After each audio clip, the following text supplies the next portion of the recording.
നമ്മളുടെ ശരീരത്തിലെ ഡൊപ്പാമൈൻ എന്നൊരു കെമിക്കൽ ഉണ്ട്. അപ്പൊ ഈ ഡൊപ്പാമൈൻ്റെ അളവ് ഒരുപാട് കൂടുമ്പോഴാണ് നമുക്ക് ഒരുപാട് സന്തോഷം വരുന്നത്, ഒരുപാട് കുറയുമ്പോഴാണ് നമുക്ക് വിഷമം വരുന്നത്.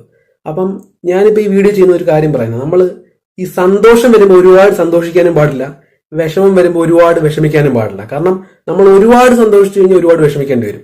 കാരണം ഈ ഡൊപ്പാമൈൻ്റെ അളവ് എപ്പോഴും നോർമൽ ലെവലിൽ നിർത്തണം, അതായത് നമ്മുടെ നോർമൽ ഫീലിംഗ് അത്. കാരണം ഡൊപ്പാമൈൻ ഒരുപാട് കൂടുമ്പോൾ ഒരുപാട് സന്തോഷം വരും, ഒരുപാട് കുറയുമ്പം വിഷമം വരും. അപ്പം ഈ നോർമൽ ലെവൽ നിർത്തണം, അതായത് ഡൊപ്പാമൈൻ്റെ അളവ് ഒരുപാട് കൂടാനും പാടില്ല, കുറയാനും പാടില്ല. ഇത് ഞാൻ പറഞ്ഞതല്ല, അമേരിക്കയിലെ ഒരു റിസർച്ച് സെന്ററിൽ നടത്തിയ പഠനങ്ങൾ പറഞ്ഞതാണ്. അത് ഞാൻ ഒരു വീഡിയോ കണ്ടുകൊണ്ട് ഞാൻ ജസ്റ്റ് പറഞ്ഞതേ ഉള്ളൂ. അപ്പൊ ഈ എപ്പോഴും നമ്മൾ നോർമൽ ലെവലിൽ നിൽക്കണം. നമ്മൾ ഒരുപാട് സന്തോഷം വരുമ്പോൾ ഒരുപാട് സന്തോഷിക്കാനും പാടില്ല, വിഷമം വരുമ്പോൾ ഒരുപാട് വിഷമിക്കാനും പാടില്ല. മൈൻഡ് സെറ്റ് എപ്പോഴും നോർമൽ ആയിരിക്കണം, ഇമോഷൻസിനെയൊക്കെ മാറ്റി വെച്ചിട്ട്. ഡൊപ്പാമൈൻ എപ്പോഴും നോർമൽ ലെവലിൽ നിർത്തിയാലും നമ്മുടെ ബോഡിക്ക്, അല്ലെങ്കിൽ ബോഡിക്ക് ഇത് കേടാ. ഡൊപ്പാമൈൻ ഒരുപാട് കൂടിയാലും ഒരുപാട് കുറഞ്ഞാലും നമ്മുടെ ശരീരത്തിന് അത് കേടാ. അപ്പോൾ അതുകൊണ്ട് ഡൊപ്പാമൈൻ്റെ അളവ് എപ്പോഴും നോർമൽ ലെവലിൽ നിർത്തണം. ഒരുപാട് സന്തോഷിക്കാനും പാടില്ല, ഒരുപാട് വിഷമിക്കാനും പാടില്ല. എപ്പോഴും എന്ത് വന്നാലും ഒരു സന്തോഷം വന്നു കഴിഞ്ഞാൽ കൊള്ളാം, അല്ലെങ്കിൽ വിഷമം വന്നു കഴിഞ്ഞാൽ അതങ്ങ് പോട്ട്, ആ ഒരു ലെവലിൽ എപ്പോഴും നിൽക്കണം.